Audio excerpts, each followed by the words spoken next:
Starting this cocoon. So I'm in butterfly, I have an overhook and an underhook. So it's important my overhook, I always try to go like elbow to elbow to pull this in.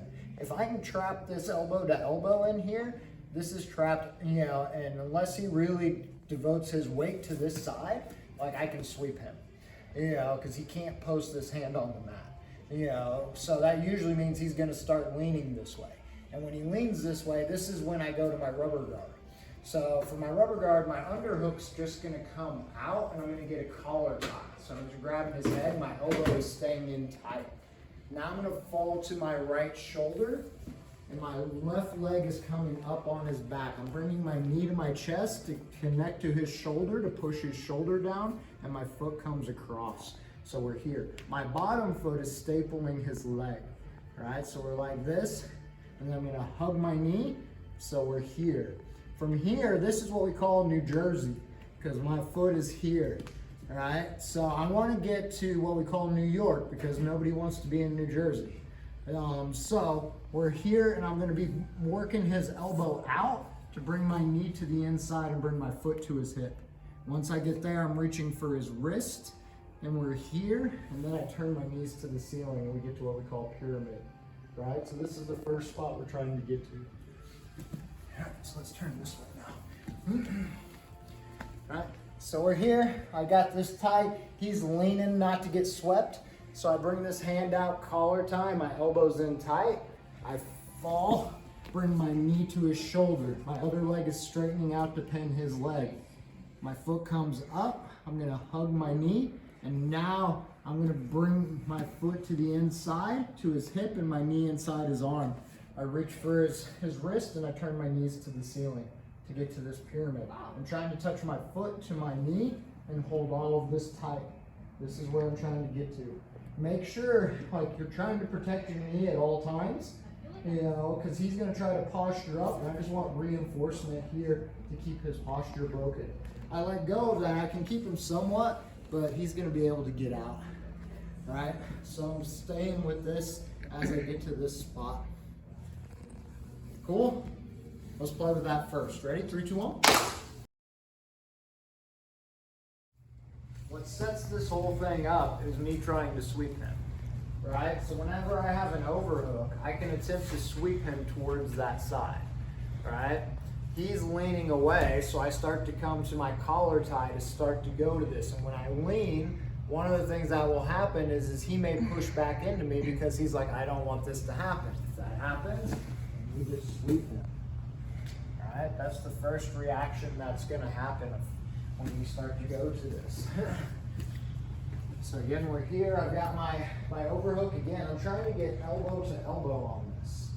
If I'm up high on his shoulder, when I go to sweep him, he can just post his hand, right? So I want to be elbow to elbow, and watch how it turns his arm in.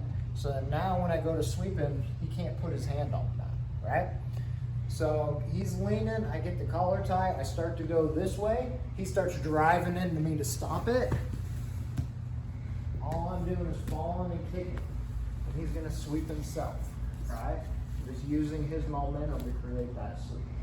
Make sense? Cool, let's play with it. 3, 2, 1.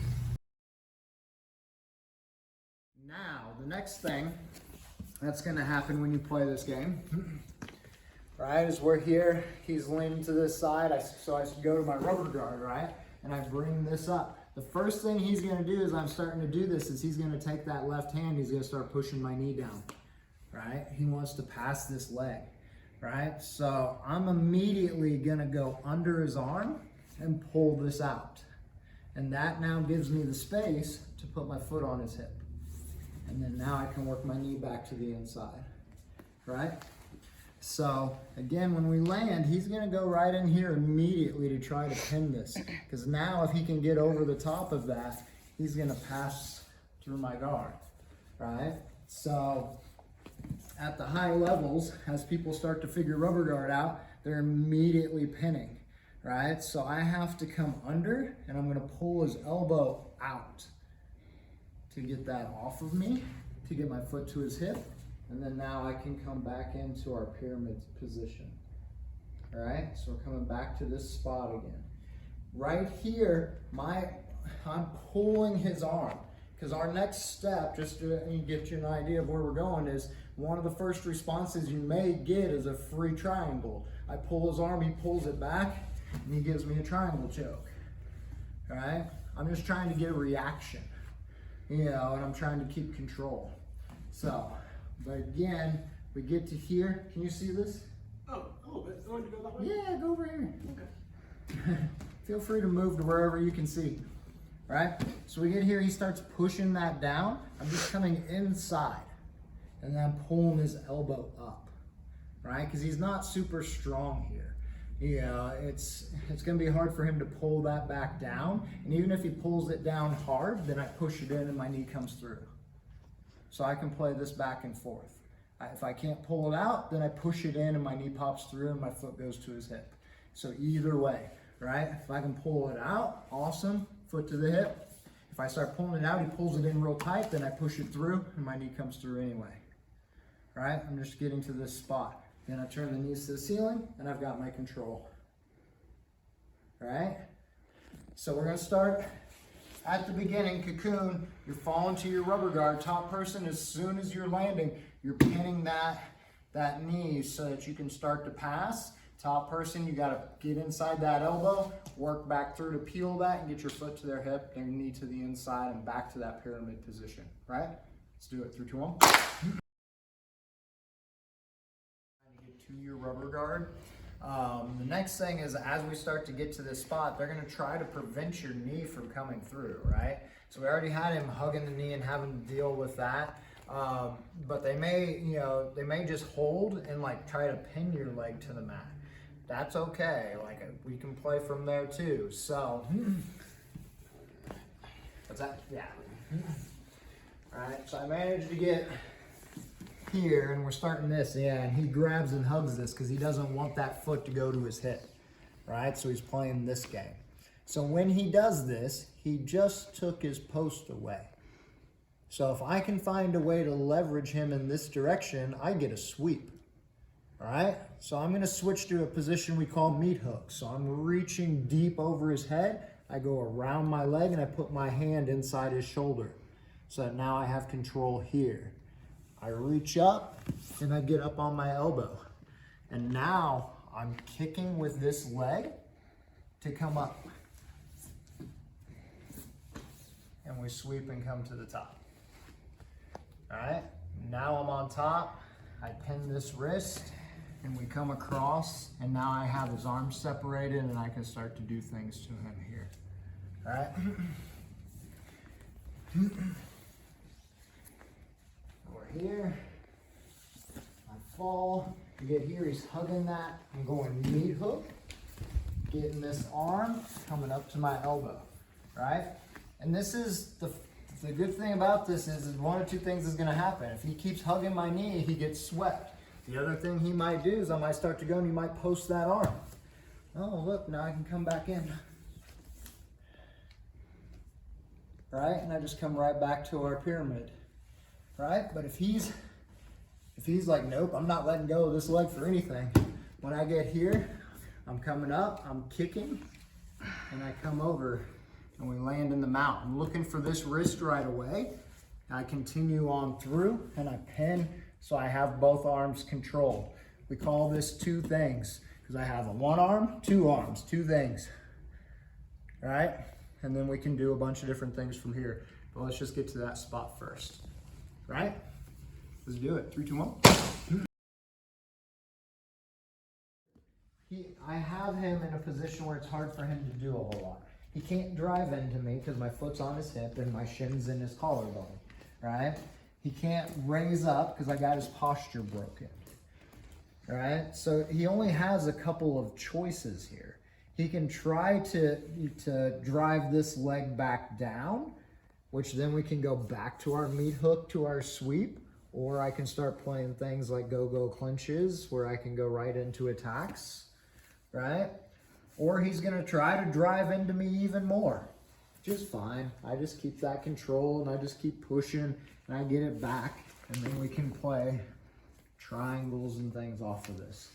But this pyramid position is super strong because it doesn't, the biggest problem from Rubberguard that will get annoying is if I don't have my foot on the hip is he can stack me and drive into me.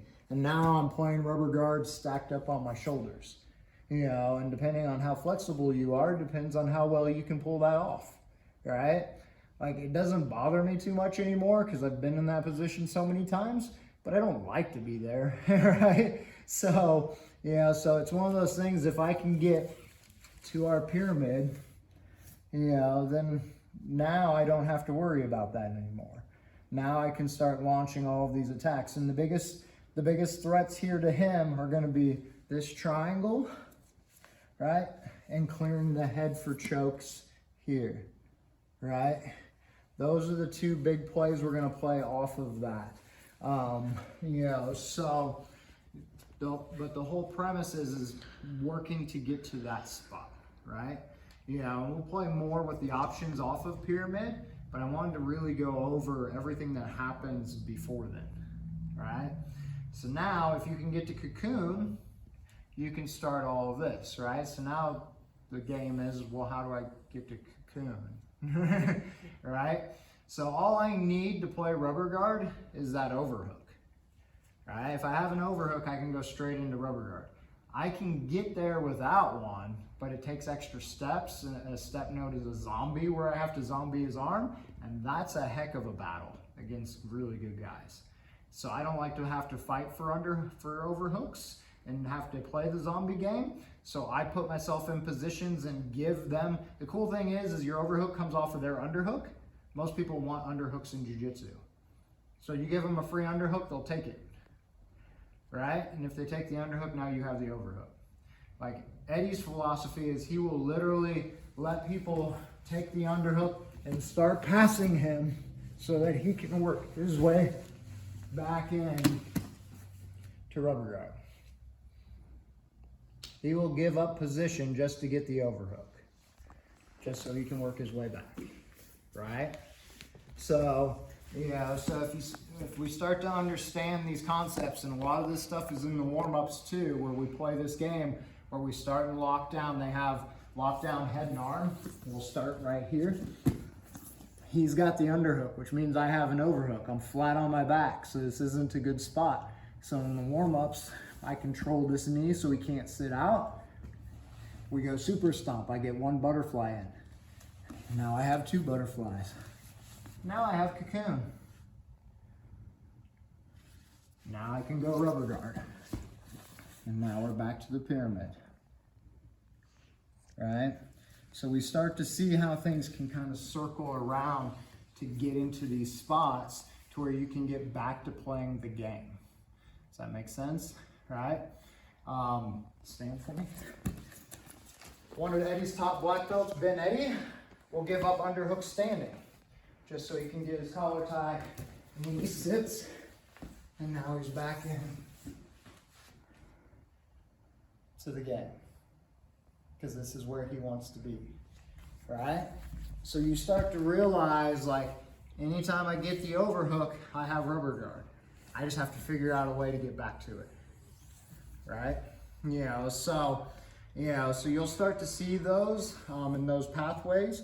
Like I said, some of them are in the warm-ups, so that stuff will start to make more sense, as you come and hit those more often. But this is kind of the game as you start to enter this position. And as you could start to see, like, it gives you a lot of control of your opponent. The reason why Eddie came up with Rubberguard is because, in MMA, when there's strikes allowed, if I can clinch you, you can't punch me, right? So if I play Rubberguard, I can attack you, I can sweep you, I can do all of these things, and I don't have to worry about getting hit. So from a self-defense or MMA perspective, this is a great way to play from the bottom to keep yourself safe, right? It beats playing full guard, just sitting back and having to deal with strikes, right? I want to pull him in and control him and get to my Rubberguard, and then now I don't have to worry about strikes anymore, right? Now I'm safe, so, now I can, at very least, I can control him until someone can come help, You know, but yeah, if I need to, I can, you know, do other things as well. Does that make sense? Cool. Any questions on anything we did? Can I grab some water real quick? So we're getting ready to get a picture, and then you can grab water and everything, and then we'll have live rounds if anyone's staying for live rounds. Cool. Cool. All right, let's get a picture.